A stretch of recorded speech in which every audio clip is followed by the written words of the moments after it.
سفر کی دعا۔ سفر میں مشقتوں سے پناہ طلب کرنا۔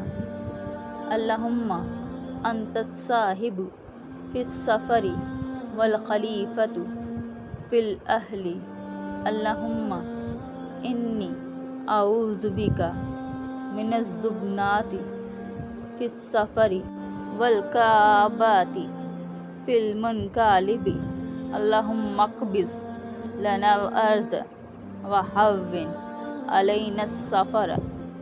اے اللہ، تو ہی اس سفر میں ہمارا رفیق ہے اور گھر والوں کا نگہبان ہے۔ اے اللہ، میں سفر کی تنگی اور واپسی کی پریشانی سے تیری پناہ میں آتا ہوں۔